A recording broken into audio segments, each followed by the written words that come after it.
Hoje é um episódio muito especial. Vamos falar sobre prática baseada em evidência na psicologia.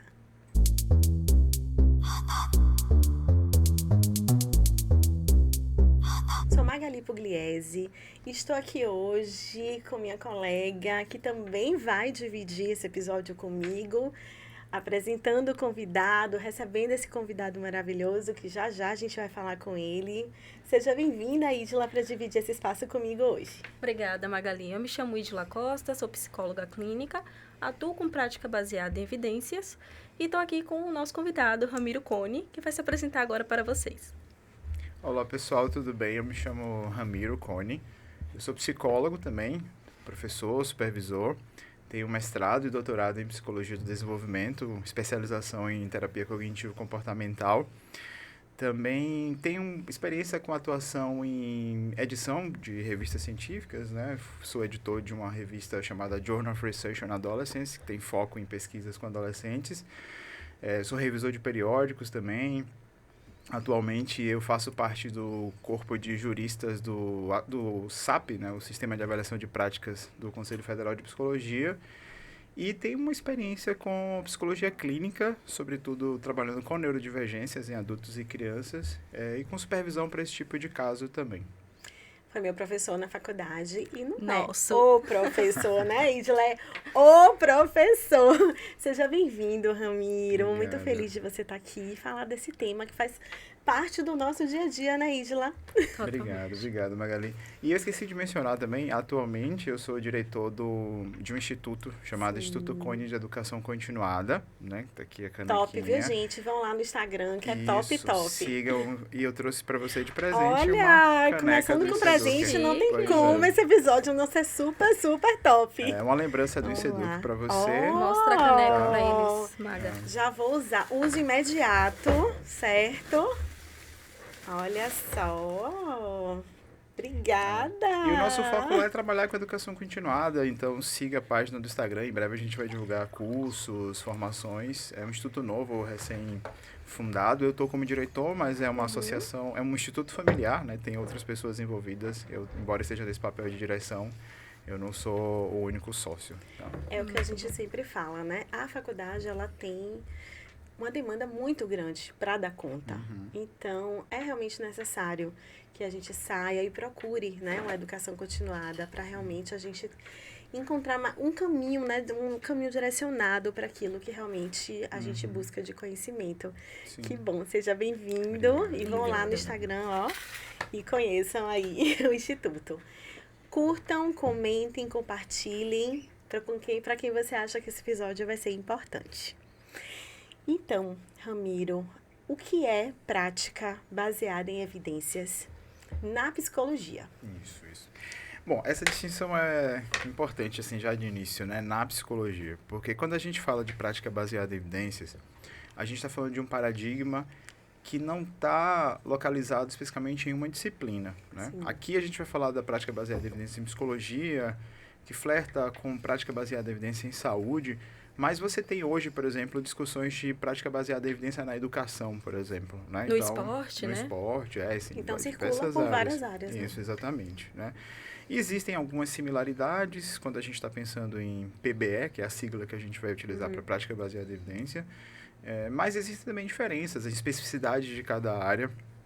Mas tem uma outra coisa que é importante frisar desde o início, que é assim, quando a gente fala de PBE, a gente não está falando de um processo que já foi finalizado. Sim. Especialmente no caso da psicologia, que a prática baseada em evidência chegou mais tardiamente, a gente vai falar um pouco sobre isso.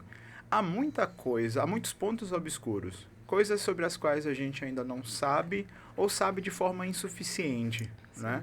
Então eu diria que é um campo muito aberto, que tem respostas para algumas coisas, mas que paira sobre ele diversas incógnitas ainda, tá? Mas o que seria a PBE, assim, para falar de uma forma mais clara, mais sucinta? PBE é sobre prática, essa é a primeira distinção importante, assim. A gente não está falando de uma abordagem em psicologia. Tá? Muita gente acha que é uma abordagem, né? Você atua com que abordagem? PBE? Eu disse, não sei que abordagem é essa, né? PBE não é uma abordagem, é um paradigma de tomada de decisão clínica. E esse paradigma está sustentado em 3 pilares, né? Que seria o pilar da melhor evidência disponível, com a expertise do profissional, né? Assim, o quanto ele domina daquela técnica, enfim, e as preferências, culturas, particularidades do paciente, do cliente, dessa pessoa para quem a gente presta o serviço. Ou seja, existe um olhar, né, para o indivíduo, né, Sim. para aquilo que é ali individualizado, porque tem isso, né, as pessoas acham que Desconsidera é um roteiro totalmente o que é sujeito. para todo mundo, que pega ali Isso. aquela fórmula e sai aplicando para todo mundo. Isso, exatamente. Então, assim, o termo prática baseada em evidência, talvez ele não seja o melhor termo, porque ele parece dar maior ênfase a um dos pilares, que é o da evidência, né? E talvez quando o termo surgiu lá, o David Sackett, que foi o cara que construiu, né, foi um dos grandes nomes da prática baseada em evidência, talvez a intenção tivesse sido exatamente essa, chamar a atenção para a questão das evidências, mas de fato o termo às vezes leva quem não conhece a discussão a pensar, olha, então a ênfase aqui é sobre a evidência, mas não, né? A ênfase é sobre os 3 pilares, né? Esses pilares são indissociáveis e nenhum deles é mais importante do que outro, né? A gente está falando de uma tríade aí, porque se você tirar um desses componentes, Um banco, você né, perde. aquele banco de 3... Exato, é um banco de 3 pernas. Né? Se você tirar um, não Exato, sustenta. o banco não sustenta, ele vai cair, exatamente, né? Então, por exemplo, por conta da divulgação que se tem em redes sociais, é muito comum que hajam associações do tipo, PBE é igual a TCC. Não, PBE não é igual a TCC, né? Fazer TCC não é fazer PBE, não existe essa relação. Importante, viu, gente, isso, viu? E, inclusive, nem todo psicólogo que atua com TCC necessariamente atua com PBE, por exemplo. Exato, exatamente, né? PBE também não é sobre prática de pesquisa, tá? Porque existe uma ênfase muito grande em buscar pesquisas de boa qualidade, em olhar para como determinados tipos de estudo respondem a questões de pesquisas específicas, mas isso não é necessariamente um domínio que um clínico que atua com PBE tem que ter, né? Assim, ele não é um pesquisador, ele é um clínico, ele está procurando oferecer o melhor serviço disponível, né? O melhor serviço possível dentro de um dado contexto, e a relação dele com a prática de pesquisa vai ser essa, né? Então, há quem produza pesquisa e há quem consuma e aplique aquilo que está sendo produzido em pesquisa, tá? Então, essa é uma outra distinção importante. E aí, claro, né, tem muitos espantalhos que surgem, tipo, a PBE não considera subjetividade, a PBE não considera contexto, acho que a gente vai ter a oportunidade de falar de todos eles aqui ao longo dessa conversa. Sim, já está anotado aqui na pauta. Exatamente, né, assim, como alguém que leciona e fala de PBE, embora a minha produção pessoal como pesquisador, ela seja muito mais a produção teórica, eu sempre tive muito mais interesse em escrever artigos teóricos. Se você olhar, por exemplo, no meu currículo, você vai ver que a imensa maioria dos meus artigos são teóricos, né? Não são, embora eu tenha a experiência com pesquisa, o meu foco principal nunca foi exatamente esse. Mas eu falo de PBE em aula, em cursos, em eventos, etc. E aí a gente, o tempo inteiro, tem acesso a esse tipo de falácia, que não é correta, né? Quando a gente diz que um argumento é um espantalho, é porque aquele argumento, ele concretamente não é real, né? Então, ele se cria uma ideia para se bater nela, mas, na verdade, aquela ideia não representa o modelo, o paradigma, né? E na prática clínica? Os psicólogos que estão ali, né, utilizando a PBE como intervenção, qual é o desafio ali na prática? Olha, eu acho que o desafio que a gente encontra na PBE, talvez ele não seja tão diferente de outros desafios que a gente tem em práticas em psicologia de uma forma geral.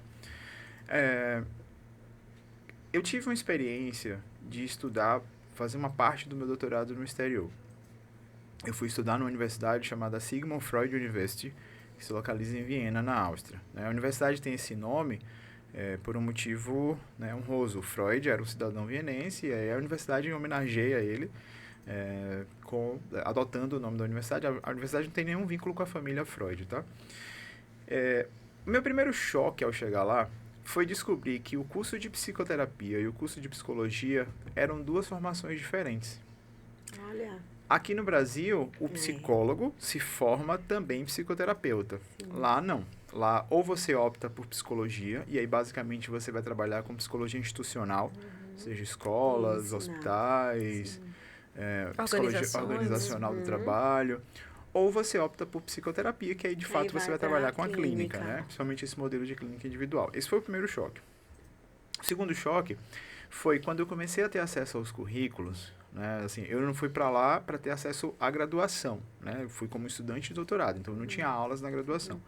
Mas, curioso ali, tentando entender um pouco de como é que essa outra forma de organização universitária ela funcionava, eu fui olhar os currículos, fui ter contato com colegas e aí eu descobri outra coisa. O currículo deles é completamente diferente do nosso no que diz respeito à oferta de disciplinas, especialmente as disciplinas vinculadas a o que a gente chama aqui no Brasil de abordagens teóricas. Então, por exemplo, você não tem uma disciplina de psicanálise, uma disciplina de análise do comportamento, uma E disciplina aí, de como é que TCC. fica? Pois é. Já embolou tudo aqui, viu? Pois é. O que você tem é psicologia clínica 1, psicologia clínica 2, psicodiagnóstico 1, psicodiagnóstico 2. E nessas disciplinas, você vê conteúdos que vêm de diversos campos.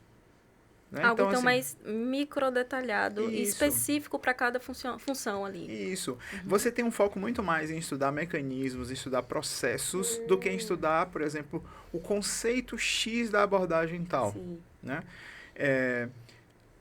E aí, assim, eu fico imaginando que aqui, a forma como a gente ensina psicologia, ela é tão fragmentada que isso explica meu estranhamento.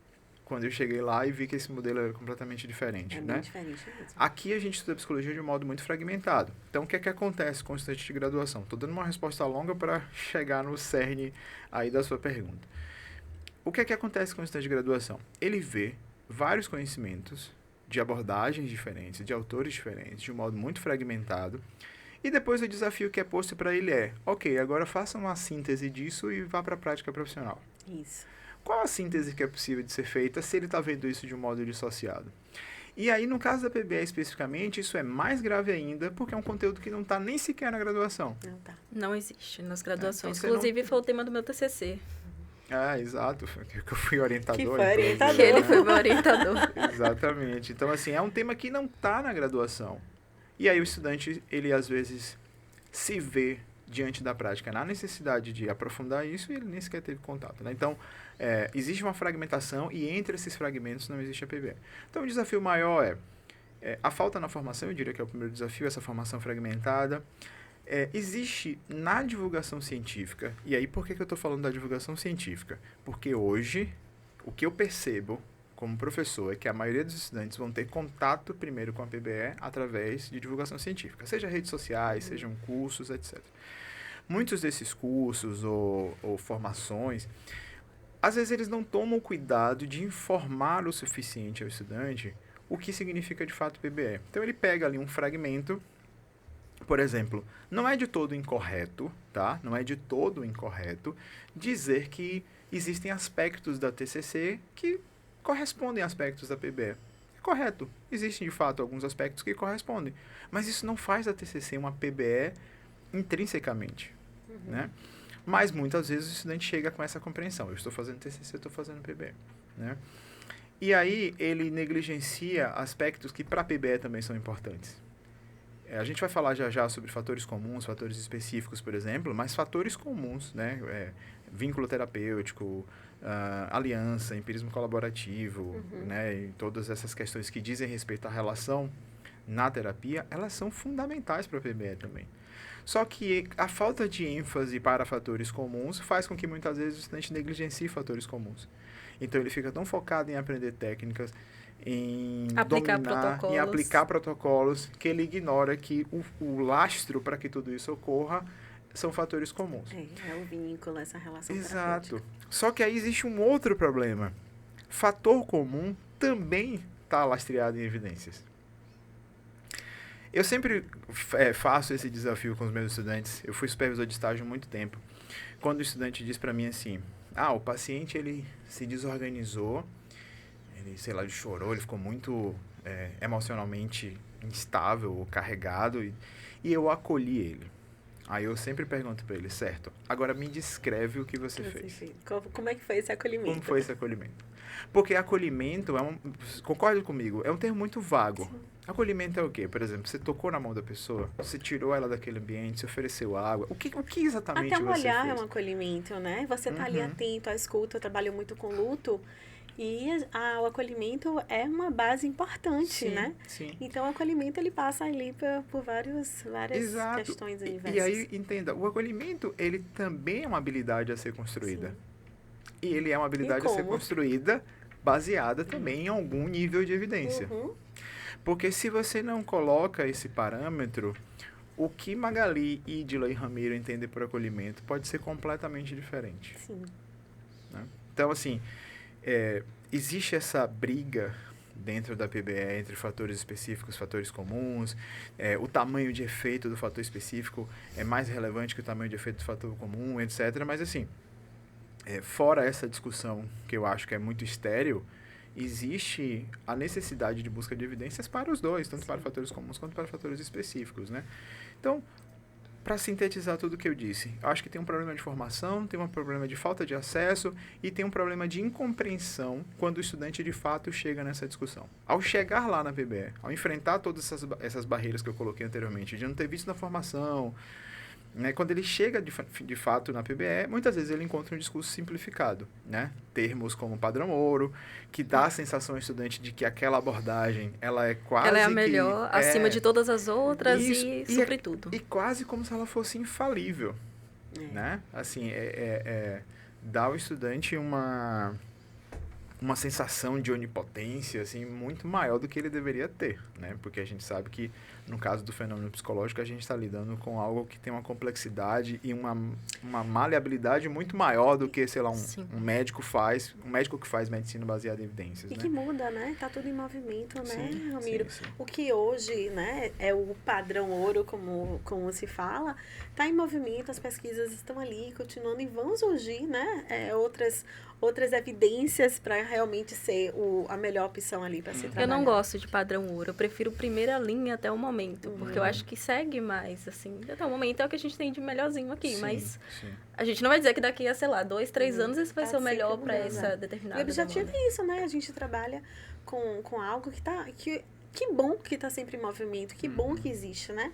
Essa roda aí sempre se movimentando. Exatamente. Né? O que não significa, aí por outro lado, que encontrar esses pontos obscuros ou lacunas que a PBE não responde vai nos fazer abandoná-la e voltar pro tudo vale, tudo, né? É um jogo livre onde qualquer decisão tomada é válida, porque o que importa no fundo é o vínculo e a relação terapêutica. Né? Então, assim, é o cuidado. Eu gosto de usar a metáfora da volta do parafuso, né? A gente aperta um parafuso para que aquela superfície que o parafuso está ali colocado, ela fique mais firme. O problema é que se você dá muitas voltas no parafuso, né?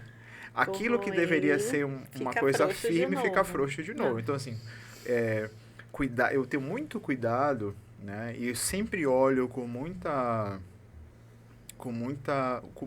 uma certa desconfiança, assim, desse excesso de criticidade à PBE, para que ele não se torne uma volta no parafuso. Acho que especialmente depois da pandemia, de tudo que a gente passou, de todos os problemas que a gente viu com o uso distorcido da ciência, eu acho que ser crítico a uma área não deve nos fazer voltar ao estado de negação. Né?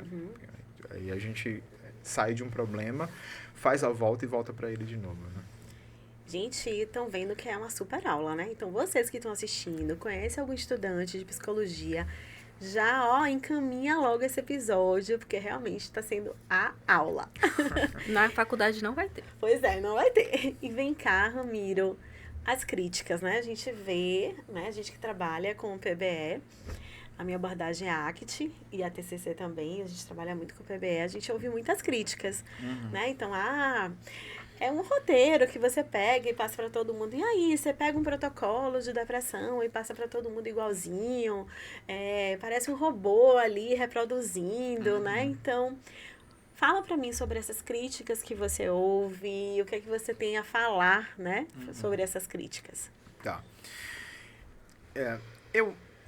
Eu desafiaria qualquer profissional a pegar uma literatura de PBE e dizer, olha, uma literatura de boa qualidade, tá? Porque, assim, coisa mal escrita a gente encontra em qualquer Em área, tudo. né? Em qualquer coisa.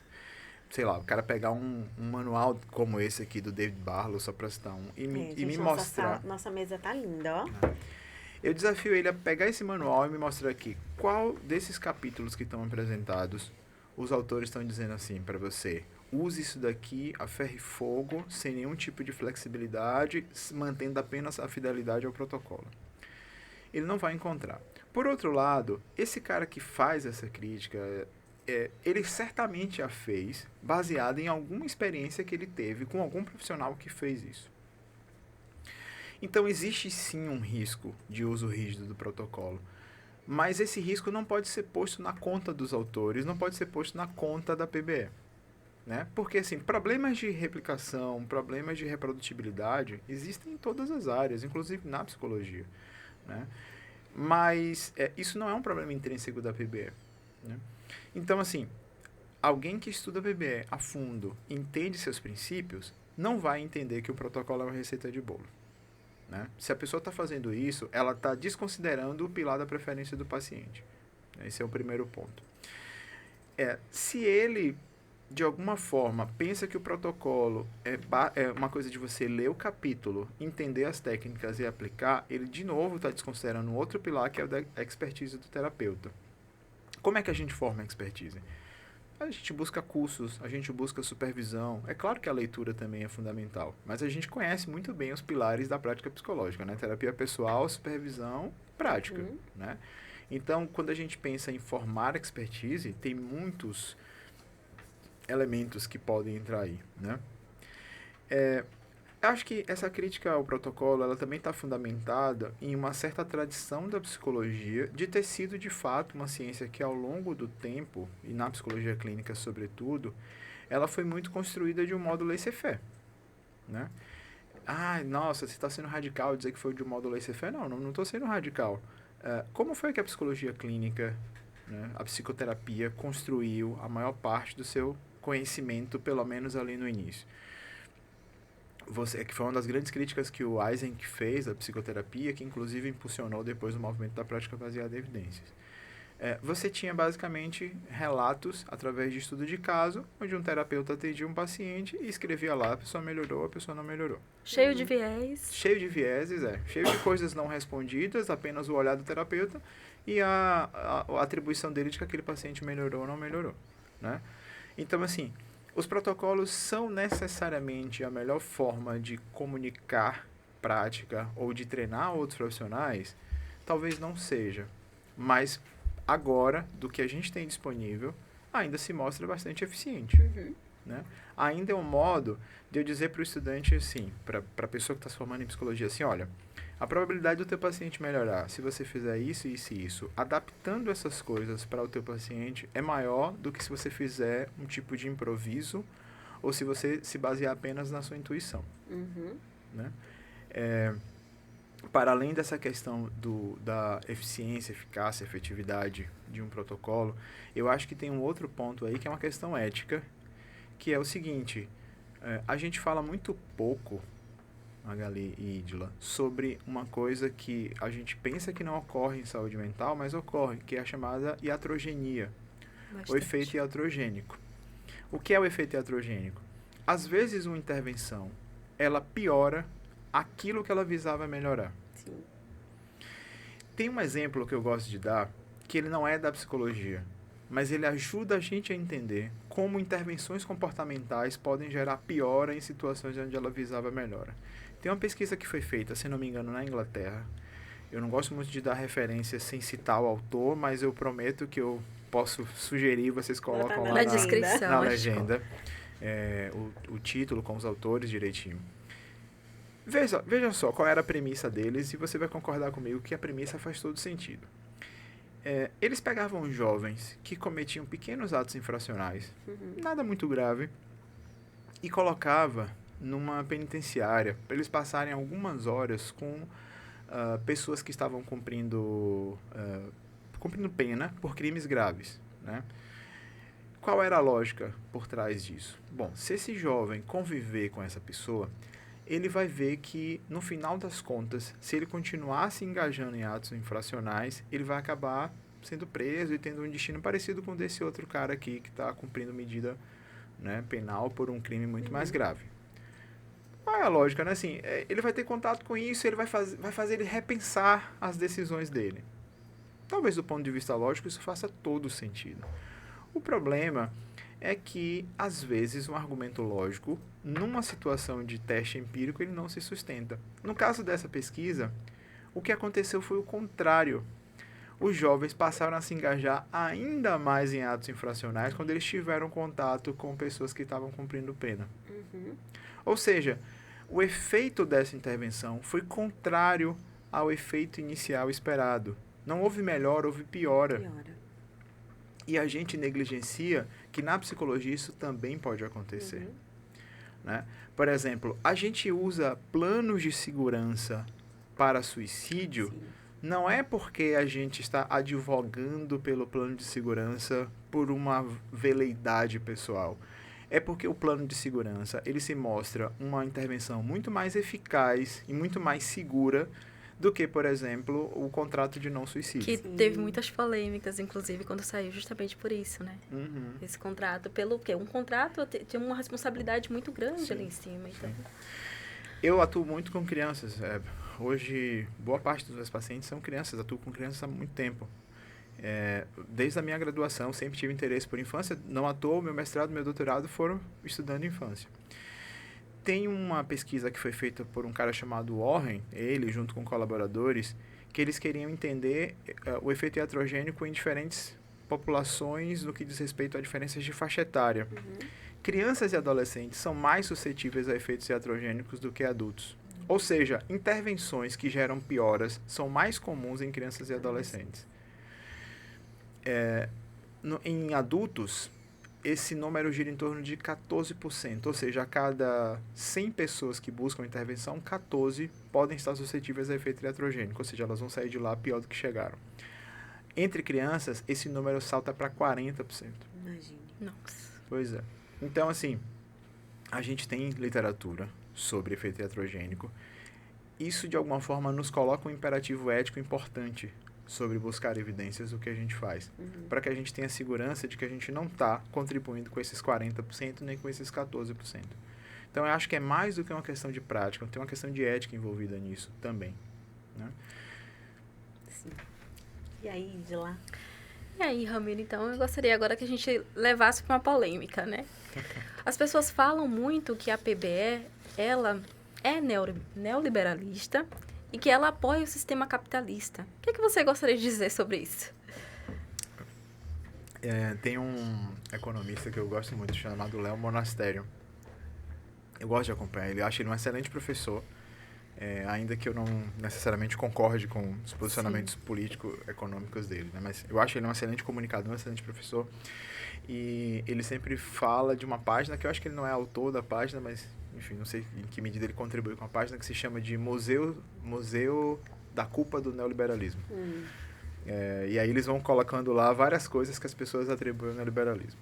Olha, eu acho que qualquer prática, ela pode ser neoliberal ou qualquer outro posicionamento político. Eu acho que nenhuma prática é de largada neoliberal ou socialista, etc. Sim. Eu acho esse argumento... além de falacioso, eu acho que de todos os espantalhos, ele é um espantalho mais frágil, assim. Porque, de novo, eu desafio alguém a pegar um manual de prática baseada em evidência, qualquer que seja, e encontre uma defesa aberta de um posicionamento político lá.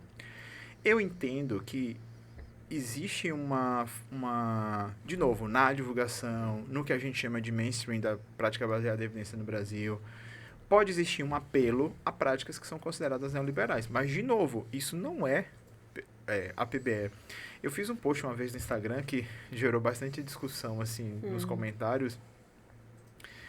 Depois eu até acabei apagando ele e refiz, porque eu achei que aquela discussão estava indo para uma direção muito... obscura. Muito ruim, assim. Acho que não era nada construtivo. Mas a questão é o seguinte... Gente, ciência, ela não dá título de posse para que ninguém fale em nome dela, tá? Então, por exemplo, Magali fala sobre luto, mas não houve, assim, Não existe uma entidade do luto que deu a Magali um título de posse para dizer a ela, ó, você fala em nome da discussão de luto, sabe? Eu não gosto... Posto, né, ali, né, como se fosse um reinado ali. Você tem ali aquele trono do luto. Eu não gosto dessa tentativa de homogeneizar uma discussão. Você tem gente no Brasil hoje falando de PBE de formas muito diversas, enfatizando coisas muito diferentes. Sim. Ah, mas fulano tem 2 milhões de seguidores. Ah, então é uma questão de métrica? Então, assim, o que ele fala é mais importante do que alguém com 2 mil seguidores? Eu acho, assim, aí vamos lá, as minhas questões de idade. Eu venho de uma época que, pra gente... Pra gente, o que era sinônimo de know-how era trajetória acadêmica. Era o quanto a pessoa contribuiu com artigos, com revisão de periódicos, com edição... eventos, né, publicados, exato, assim, eu acho que agora, por algum motivo, a visibilidade em rede social passou a ser a nova métrica. Eu acho que, assim, quem tem mais visibilidade, tem mais alcance, sim, obviamente, mas daí a pensar que isso necessariamente significa mais importância ao apresentar argumentos, eu acho isso, no mínimo, estranho. Eu acho que tem muito essa questão do viés de autoridade por conta da quantidade de seguidores. E aí fica a reflexão também para você de casa, né? Não necessariamente porque um profissional da saúde, ele tem um alcance grande na rede social, que ele seja uma referência naquele tema, sim, e que ele seja uma pessoa que tudo que ele fala é verdade a respeito da saúde. Então, a gente tem muita falácia, a gente tem muitas pessoas com... enfim, vendendo coisas a cunho próprio, em prol de benefícios para ela na rede social, utilizando ali do nome da ciência, da saúde, de print de artigos, para poder se promover. Então, tenham cuidado com isso, tá, gente? Eu acho que o importante é ver, como a gente falou, como você falou agora, né? A trajetória, né? Acadêmica de estudo. Sim, sim. Na época de faculdade, né? A psicologia foi minha segunda formação, minha primeira história. E aí... o que contava era justamente isso, né? Os congressos que a gente, enquanto estudante, se jogava ali, mergulhava para poder promover, tá ali estudando, fazendo artigos. Então, tem que ter um olhar para isso. Sim, e treinar a dúvida também, né? Eu acho que, muitas vezes, por ter essas pessoas nas redes sociais, com esse alcance, parece que tudo que aquela pessoa fala é uma regra, é lei. E as pessoas, elas não duvidam mais do que aquilo que está se mostrando ali possa ser verdade ou não, gente. A gente tem que partir do pressuposto da dúvida, né? A ciência mesmo, ela parte desse pressuposto. Então, assim, a gente tem que ficar de olho nisso, porque às vezes a gente se pega alienado em muitos processos ao longo da nossa vida, em relação à nossa saúde, de forma muito geral. Então, por exemplo, eu vejo movimentos muito diferentes de quem fala de PBE no Brasil. Eu vejo movimentos que poderiam ser lidos, sim, talvez como um movimento capitalista, porque o que está em jogo ali, sobretudo, é a oferta de um produto e, às vezes, até a opção por um marketing predatório, que é ruim, na minha opinião. Concordo. Né? E, assim, beleza, eu posso ler isso como uma prática capitalista, enfim, embora não seja muito simples também definir o que é ou não capitalismo. Mas, ao mesmo tempo, eu consigo abrir um Instagram, por exemplo, né, já que a gente está falando de divulgação em rede social, e ver outras pessoas. Né? Tem um rapaz que eu admiro bastante, menciono ele sempre por aí, o João Ribeiro. João é um cara que está lá falando de PBE também, né, fazendo críticas bastante pertinentes, embora ele sempre ressalte que ele é simpático à proposição da PBE. E ele tá lá, ele não tá vendendo curso, ele não tá fazendo isso de um ponto de vista de marketing ou mercadológico, né? Então, e aí eu vou e entro, tá, beleza, qual dos dois é representante da PBE, então? É João ou fulano que tá vendendo lá o curso dele, ou o produto dele, o instituto dele? Ah, mas fulano tem mais visibilidade que João. Tá, gente, mas então vocês estão escolhendo como métrica isso? Assim, pra mim, nenhum dos dois representa uma PBE, sabe? Os dois falam de PBE. Falam de PBE, são dois olhares tem livre-arbítrio pra isso. Exato, são dois olhares diferentes, né? É claro que a diferença de alcance diz alguma coisa, mas são dois olhares diferentes. Então, assim, eu acho que você consegue encontrar esse viés neoliberal, vamos dizer assim, em alguns divulgadores de PBE, mas eu não sei também, tá? Eu aí vou fazer um adendo aqui, que é o seguinte, isso também pode ser encontrado na psicanálise. Isso Total, também pode ser e é encontrado em outras áreas, abordagens. né? Na ciência como um todo, na área da saúde como um todo, na nutrição, você encontra isso. Para quem é muito jovem, talvez não saibam quem é um rapaz chamado José Guilherme Melchior. Foi um dos homens, se não a pessoa mais inteligente que já pisou nesse país aqui chamado Brasil. O Guilherme Melchior, ele era um polemista por natureza. Assim, ele foi muito crítico ao marxismo, foi muito crítico a diversas vertentes assim de conhecimento, produção de conhecimento. E ele era muito crítico à psicanálise. Ele sempre falou que ele era muito interessado nas coisas que Freud escrevia, no modo de escrita de Freud, mas que ele considerava as teses científicas falhas, né? Essa era a defesa dele. E aí, na época que o Melchior ainda era vivo, ele faleceu muito, muito jovem, infelizmente, né?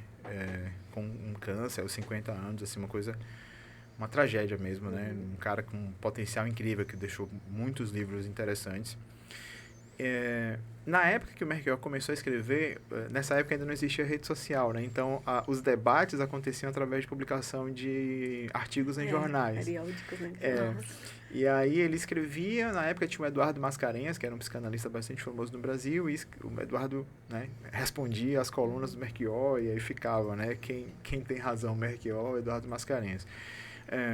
Era um debate, mas, né, Isso, jornal. num jornal. No tempo do Aí o outro, na outra edição, na outra respondia, e na outra edição... Isso, exatamente. Então, tinha que assim, esperar a próxima edição para ver. Era de domingo a domingo, parecia xadrez por correspondência, né? E ficava ansioso, o que ele vai responder agora? E o que o outro vai responder depois? Exato. Tem um documentário que conta a vida do Melchior, que um dos amigos dele até fala que em algum momento... de que época, amigo? O Melchior morreu em 90. Em 1990. Sim. Nem nasci. O Melchior morreu em 90. E aí, um dos amigos dele até fala assim que em algum momento, era uma época que a mídia escrita era muito popular, né? Até as pessoas que não eram do mundo acadêmico começaram, né? Quem é que tem razão? Melchior, Eduardo Mascarenhas. E aí, por que eu estou mencionando esse episódio, né? Porque nessa época, a psicanálise era o mainstream da psicologia no Brasil. Né? E ela era, assim, um produto rentável, né? De novo, não a psicanálise, porque você tem psicanalistas fazendo psicanálise em toda a parte do Brasil. Mas existia um certo mainstream da psicanálise, né? Com Eduardo Mascarenhas.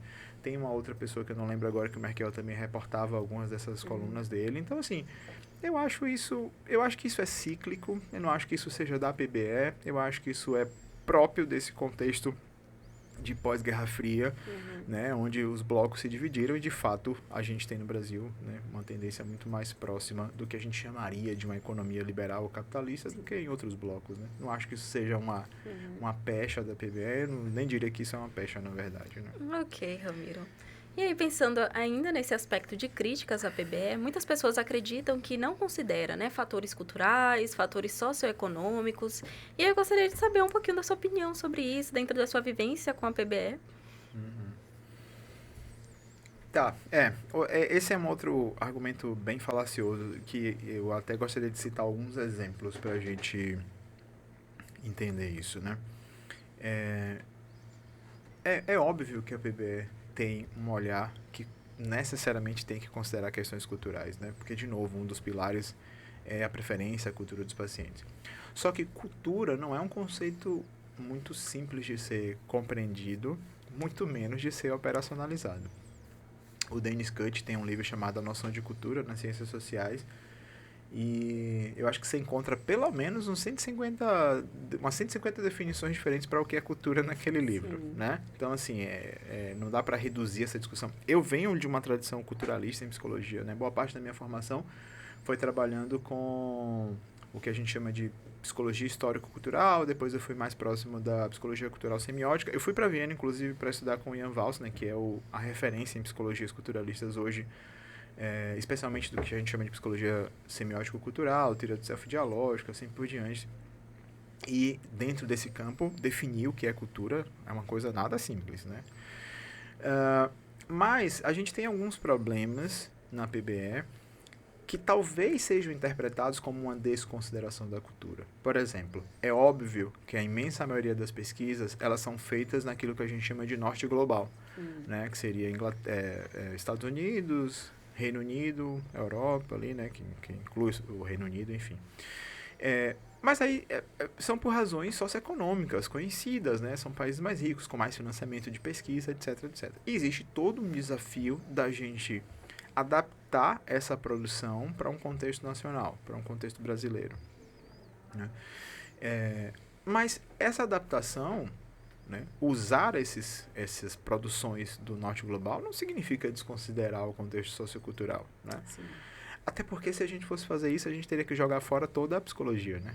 Exatamente. Porque toda ela não veio de outro lugar, senão do norte global, né? Então, assim, o desafio que a PBE encontra nesse sentido é o mesmo que outras práticas, né, que não se identificam como paradigma também encontrariam.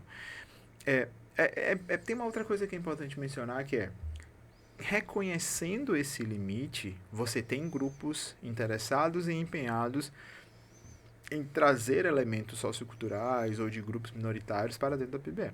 Então, por exemplo, existe um movimento que a gente chama de terapia afirmativa. É uma compreensão de que existem certas adaptações desses modelos que estão para além de adaptações práticas, metodológicas. São adaptações que devem levar em consideração, por exemplo, questões éticas ou questões culturais, como diferenças étnico-raciais, diversidade sexual e de gênero, né?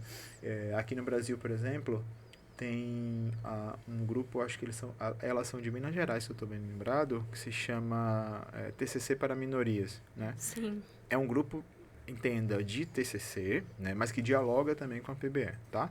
Não é PBE por ser TCC, Sim. mas elas dialogam muito fortemente com...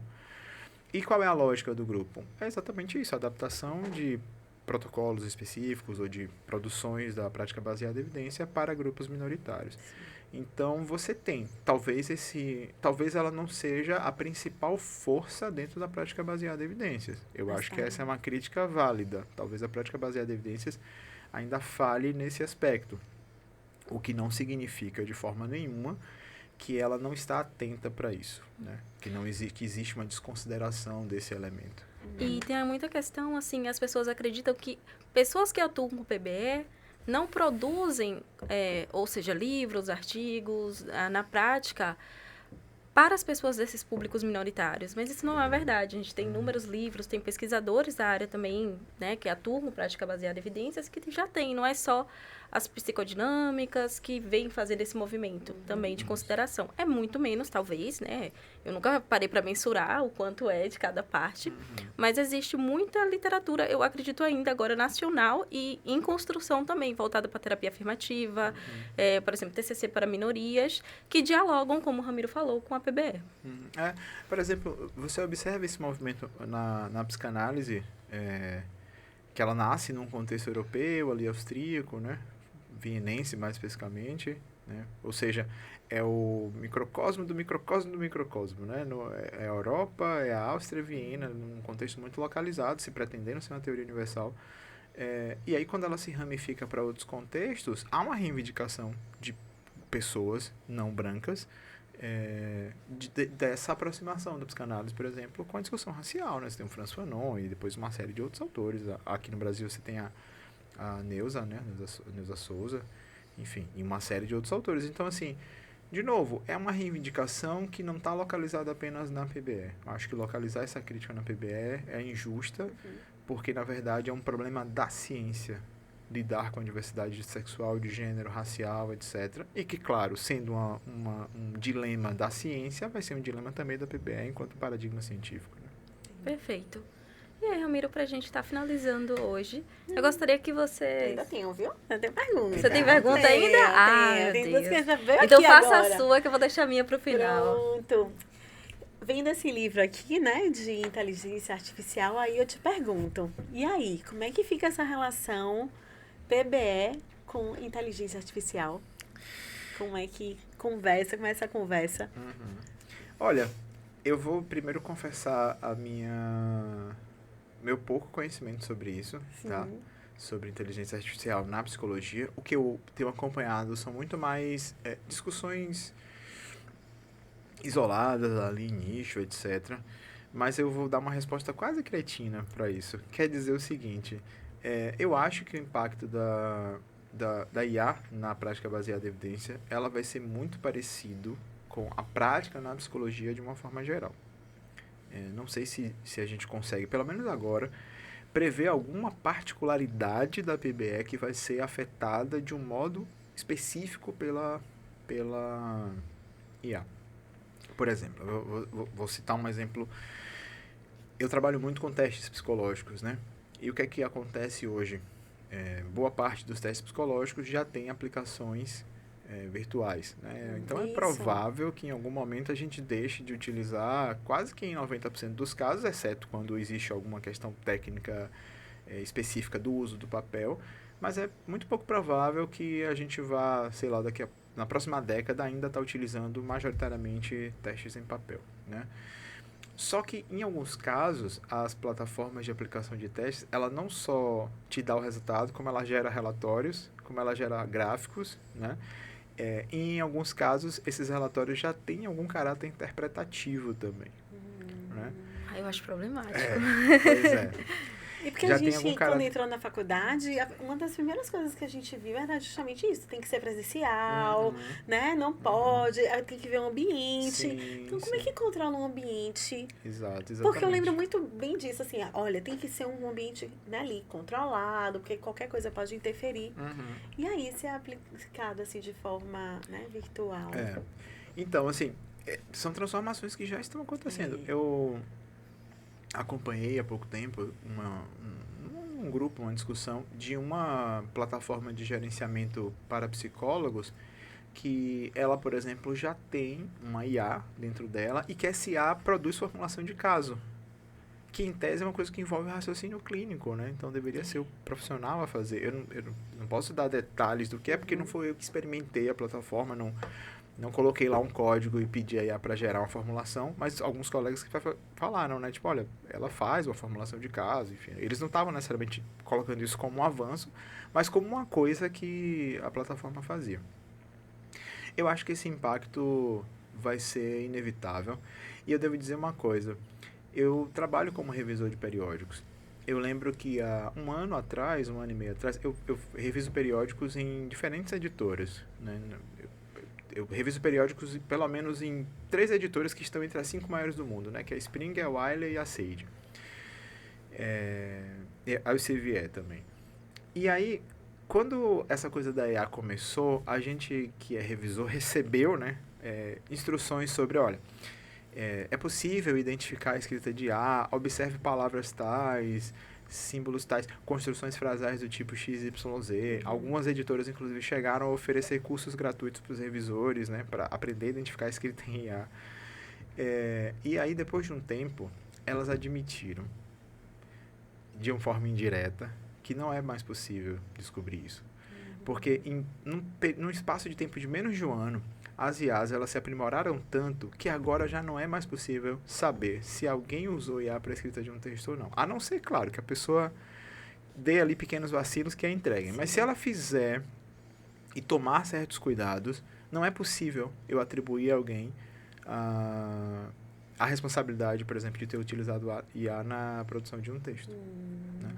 Então, assim, o uso de IA, eu acho que em algum momento ele vai se tornar algo tão incorporado ao nosso cotidiano que já não vai ser mais possível distinguir, por exemplo, esse relatório que esse psicólogo produziu, ele veio de um IA ou ele mesmo teve o raciocínio clínico e ele produziu, né, ele construiu isso daqui? Eu acho que é uma luta que a gente não vai conseguir. Eu acho que é algo que a gente precisa de adaptação.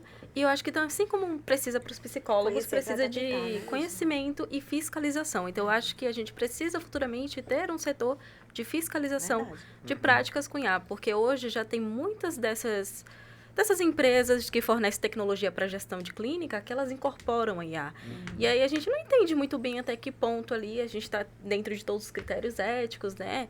Eu não vou citar nome de empresas aqui, mas eu acho que é importante também a gente ter isso no futuro, até para entender até que ponto o uso da IA incorporada dentro desses processos de gestão de clínica está sendo de uma forma responsável.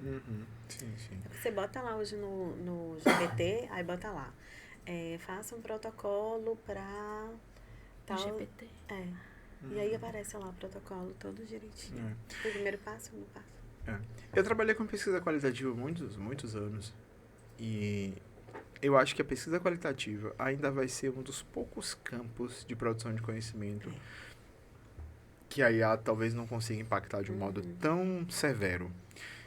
Porque, por exemplo, né, o que é o grosso de quem trabalha com pesquisa qualitativa? Você entrevista uma pessoa, você transcreve a entrevista, categoriza essa entrevista e vai partir para análise. A IA, ela pode até ler, ela pode Ela até pode transcrever. ela pode até transcrever, ela pode até sugerir temas gerais que apareceram na entrevista a partir da repetição de palavras ou de termos, etc. Mas ela não consegue interpretar aquilo. Ela não vai pegar as nuances que Não. ocorreram na É. entrevista. Ela não vai conseguir fazer isso. Isso só um ser humano consegue. Só um pesquisador, só um clínico também, né? Porque não necessariamente só pesquisadores lidam com dados qualitativos. Mas só alguém com algum nível de raciocínio clínico ou metodológico vai ser capaz de interpretar isso. Então, assim, há ainda searas que a IA não vai nos superar. Eu acho No caso que é que nem da a nossa questão da prática, a pesquisa terapia qualitativa. mesmo, né? Eu acho que talvez até, sei lá, a gente não entende de IA não, mas talvez até, sei lá, questão de aconselhamento breve. Mas eu acho que a psicoterapia, por exemplo, a IA não consegue, por ter a questão não só do vínculo terapêutico, mas também, até o momento, a IA ela parte muito do reforço daquilo que você leva enquanto formação. E na psicoterapia a gente sabe que não é só um reforço, tem muitos momentos desconfortáveis, enfim. Para além de protocolos, né? Justamente a prática ela não é só aplicação de protocolos. Eu acho também que esse é um ponto.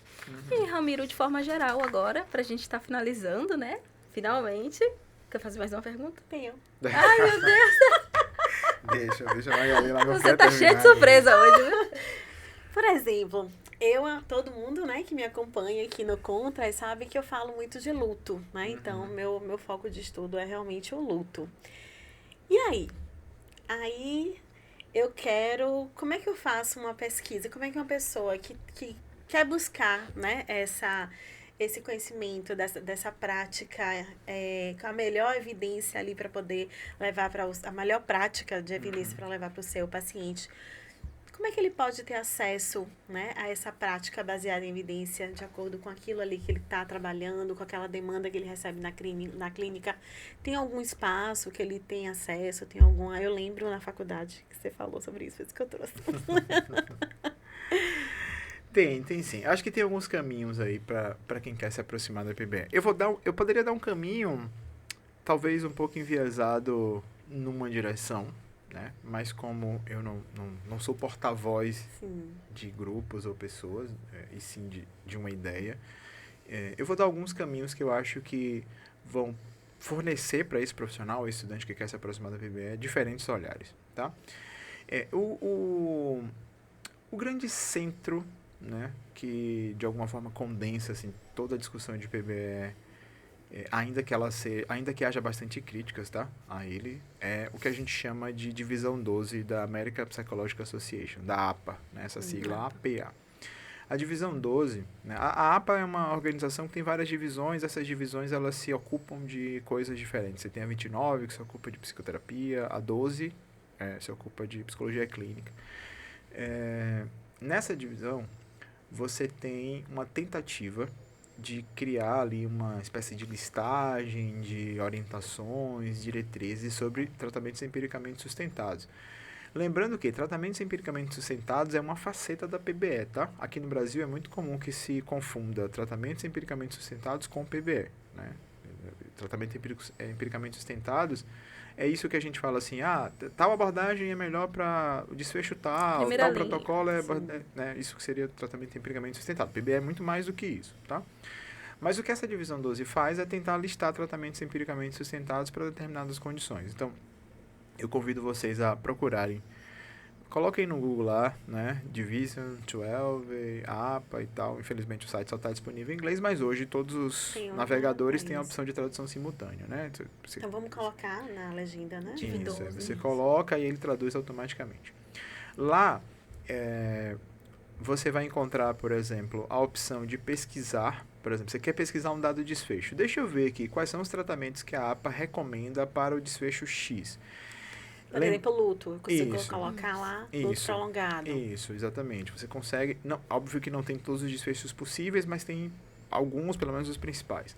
Aqui, lembrando outra coisa, tá? É uma listagem baseada na ideia de eficácia. Sim. Né? PBE não se ocupa só de eficácia, né? Então, baseado sobretudo na ideia de eficácia. Tá? Talvez por isso até que haja muitas críticas à divisão 12, mas acho que isso extrapola o nosso interesse aqui nesse episódio. Eu vou apresentar já algumas alternativas a isso. Você consegue encontrar ali, por exemplo, ele vai te mostrar, dessa condição que você está pesquisando aqui, tais tratamentos, eles mostraram boa sustentação empírica. o mais legal, quando você clica em um dos tratamentos, ele te mostra qual é o nível de evidência. Se essa evidência é robusta, se é uma evidência fraca, se ela é controversa. Olha, interessante. Né? Então, ou seja, ele não só mostra se aquilo tem evidência ou não, ele vai te fornecer qual é o nível de evidência atual, tá? Sim. Porque, assim, por exemplo, se você olhasse antes a lista, ela foi até atualizada recentemente, alguns tratamentos apareceram, né? E alguns mudaram seu status, por exemplo, de tratamento, de evidência controversa para evidência mais robusta, porque apareceram mais estudos, enfim. Então, tem essa vantagem, tá? Bem interessante, porque você consegue fazer essa distinção. Uma coisa curiosa do site da Divisão 12 é que muitas vezes você encontra lá tratamentos listados... Já vou até anotar, viu?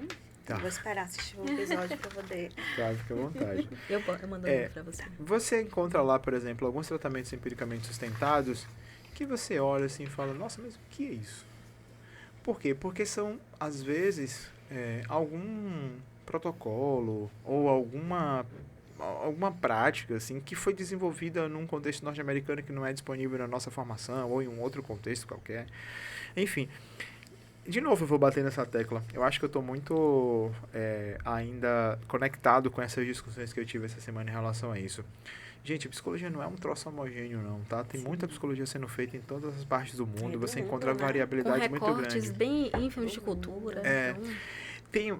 Para mim que estudo infância, eu tenho um exemplo que eu acho maravilhoso. Alguns psicólogos cognitivos, né? Não, porque também existe essa confusão no Brasil, né? De psicologia cognitiva é TCC. Não é, tá, gente? Psicologia cognitiva é uma coisa, gente, TCC é outra. 2 horas de episódio, facinho Pois aqui. Já tem uma hora... O pessoal da psicologia cognitiva americana, né? Eles que trabalhavam com terapia, existia um grupo, eu esqueci agora o nome dos autores, mas eu posso deixar o artigo disponível também. Eles foram atender população porto-riquenha, né, imigrantes porto-riquenhos nos Estados Unidos. E aí eles tiveram muita dificuldade por conta de questões culturais. Eles desenvolveram um modelo terapêutico que eles chamam de Cuento Therapy. Né? Ela incorpora elementos da psicologia cognitiva, mas ela traz elementos da cultura porto-riquenha. Então, por exemplo, na cultura porto-riquenha, o respeito aos pais é um elemento inegociável. Sim. Então, a presença dos pais na terapia, ela não poderia ser uma presença adjunta, secundária. Então, os pais, eles tinham que ter uma participação muito maior do que a gente tem, por exemplo, aqui no nosso contexto, que a gente trabalha com orientação parental, né? Mas essa orientação parental que era feita dentro desse contexto da Cuento Therapy era completamente diferente da orientação parental que se fazia no contexto americano de uma forma geral. Né? Então, isso era um exemplo de adaptação cultural. Né? Então, é um exemplo interessante. Então, assim, nessa lista da Divisão 12, você vai encontrar alguns desses exemplos. Tratamentos que a gente não conhece pelo simples fato de que eles não estão disponíveis no nosso currículo, tá? Existem mais de 200 modelos terapêuticos diferentes, gente. É impossível que uma graduação dê conta de tudo isso, tá? E nem é a intenção que um profissional domine todos eles. É natural que a gente vá se aproximar e se filiar a determinadas tradições e, enfim, isso é parte do processo, tá? Embora eu acho que, né, ninguém deveria ter uma filiação religiosa a nenhuma tradição, mas é natural que a gente se identifique com tradições diferentes. No caso brasileiro, a gente tem aqui a Associação Brasileira de Psicologia Baseada em Evidências, né, que é a única associação de PBE no Brasil. É uma associação que tem mais de 1.000 filiados, mais de 2.000, né, Idila? Tem bastante filiados, eu sou colaboradora. A Idila é colaboradora, né? A BPBE promove eventos, promove cursos, né? É uma forma também de conhecer. Esse ano, por exemplo, a gente vai ter o Congresso Brasileiro de Psicologia Baseada em Evidências aqui em Salvador. Então, quem for de Salvador e tiver interesse, pode ir lá, né? Você tem... Esse ano a programação está bem legal, né? Você tem muitas mesas voltadas, por exemplo, para questões raciais e de gênero e a prática baseada em evidência. Pode ser uma oportunidade interessante de conhecer. Claro, a gente mencionou muitas vezes aqui as redes sociais, então, assim, tem alguns perfis que eu recomendaria para que as pessoas conheçam o PBE. Por exemplo, tem o Jean-Louis Leonardi, que é, né, a grande referência em prática baseada em evidências no Brasil, porque foi uma das primeiras teses sobre o tema no Brasil, né? Ele vem falando disso há muitos anos. Tem algumas pessoas que eu gosto muito também. Tem um rapaz chamado Maurício Majolo, que ele fala sobre um modelo de PBE que se chama de PBE contextual, que é uma leitura de PBE diferente dessa que a gente estava discutindo aqui. É uma proposição de um autor chamado Wampold. Para quem é da área de PBE, o Wampold é um dos autores daquele livro vou falar o título do livro em português, tá? Mas acho que ele não tem tradução. Seria algo como Relações Psicoterapêuticas que Funcionam, né? É um livro do Norcross e do Umpold, onde eles vão falar, por exemplo, desses fatores comuns, relação terapêutica, empatia, preferências, o que é que existe de evidências para essas coisas, né? E aí o Umpold tem uma leitura um pouco diferente, porque ele tenta dar uma ênfase maior a fatores comuns, que foi algo que se perdeu um pouco nos tratamentos empiricamente sustentados, que enfatizavam muito fatores específicos. Então, o Maurício Majolo é um cara que fala muito sobre isso em rede social, no Instagram, é um perfil que eu acho que vale a pena seguir para conhecer um pouco de PBE, fora desse modelo mais voltado para tratamentos empiricamente sustentados. Tem um outro rapaz também, que também fala sobre modelos mais contextuais, que é o Lucas Cardoso. Desculpa, Lucas, se eu esqueci seu sobrenome, mas se eu estou bem lembrado, é o Lucas Cardoso. Tem o Rafael Bossoni também, que fala sobre PBE. Ele fala muito sobre medicalização em saúde, mas ele também toca na questão da PBE. Então, são perfis interessantes aí, né? Como eu mencionei, o Jean Luiz Leonardi, Maurício Majolo, o Rafael Bossoni, o Lucas Cardoso. Você tem o próprio João Ribeiro, que eu já tinha mencionado aqui. Não sei se é possível colocar o arroba dessas pessoas depois, mas a gente tem muitas recomendações. Se alguém quiser me mandar directs lá no Instagram, eu posso enviar esses perfis. Porque eu acho que a rede social, ela acaba tendo essa função também. Se você tem gente lá... Se tem gente lá falando de PBE de uma forma enviesada, ou talvez muito mercadológica, enfim, queira dar o nome aí que você achar melhor, tem gente falando de PBE de formas muito diversas. Como eu disse, ciência não dá título de posse a ninguém, tá, gente? Então, você vai encontrar discursos variados, esses são alguns dos que eu recomendaria. E, além disso, né, eu acho que um bom texto base, assim, um bom ponto de partida para quem quer conhecer a PBE é como é que eu poderia traduzir statement? Declaração, né? A APA, em 2006, ela lançou um statement, eu não estou sabendo qual é a melhor palavra para traduzir isso, que seria orientações gerais para a prática baseada em evidência. É um artigo que você consegue encontrar na internet facilmente, porque ele é de domínio público, tá? Ele tem mais ou menos umas 5 ou 6 páginas, ele é um texto bem conciso, e eles são linhas gerais do que um terapeuta, do que um psicólogo clínico deveria saber para atuar com PBE. Né? Então, assim, digamos que é a pedra fundadora da discussão de uma forma mais ampla. Então, assim, lendo esse texto, conhecendo as atividades da BPBE, conhecendo o trabalho da Divisão 12, seguindo alguns desses perfis que eu mencionei para ter visões diferentes sobre prática baseada em evidência, já é um caminho. E aí, assim, feito isso, você inevitavelmente vai ter contato com a literatura sobre o tema e as coisas vão aparecendo, né? Esse manual do Barlow que está aqui em cima da mesa é um livro muito bom. Aí você tem várias outras referências aí que você vai encontrando. Eu não vou, né, fazer uma enxurrada de referências aqui porque não faz sentido. Mas eu acho que é um caminho inicial que vai abrindo aí novas portas depois. Ramiro respondeu a pergunta que eu ia fazer, que era essas orientações mesmo sobre PBE, como as pessoas poderiam se aproximar, tanto quanto profissional e como estudante também. Então, acho que o caminho ficou aí, gente, para vocês, tá? Espero que tenham gostado. Obrigada, Ramiro. Muito obrigada. Eu acho que esse episódio vai clarear, né? Os estudantes, profissionais também que ali, né? Passeiam também por várias abordagens. E é isso, a PBE é o assunto do momento, né? É a atualidade, é um caminho forte aí da psicologia. Muito obrigada, tá, por ter vindo. Deixa aí suas redes sociais, onde é que pode encontrar. O Instagram do Instituto também. Ó, gente, minha canequinha linda, super chique. Bom, o meu Instagram é ramiro.cone, cone com i, tá? Tem esse ponto aí no meio, ramiro.cone. Eu fui bem tardio assim, na entrada no Instagram. Eu fiz o Instagram em 2022, na verdade, para participar de uma live, depois deixei ele abandonado. E aí no início de 2024 eu retomei. Hoje eu movimento ele lá, tá? Então me sigam. Eu costumo responder direct, eu gosto de abrir caixinha, assim, conversar com as pessoas. Eita, agora vai ser. Retornou por conta de um IC, gente. Exatamente. Incentivado aí pelos meus alunos da iniciação científica, eu decidi ir para as redes sociais. Tem o Instagram do INSEDUC, do Instituto Cone de Educação Continuada, né, que é esse instituto que eu estou como diretor. A gente vai fazer ofertas de cursos na área de psicologia também. Encontra lá. A gente tem uma masterclass já agendada com um professor chamado Dominique Mihails. Quando esse episódio sair, provavelmente essa masterclass já aconteceu, mas vão haver outras masterclass, tá? Então, assim, sigam a página, porque a gente vai estar sempre divulgando eventos lá. E a partir de setembro, a gente começa a ter os primeiros cursos, tá? Alguns cursos livres e depois a gente tem 2 pós-graduações aí que devem sair ainda esse ano. No Instagram, você pode ir lá me enviar mensagem pelo direct. No meu Linktree também tem outras redes que eu utilizo, assim, que às vezes são redes muito específicas de quem trabalha com pesquisa, mas é uma forma de conhecer meu trabalho, né? Muito obrigada. Obrigada, Ramiro.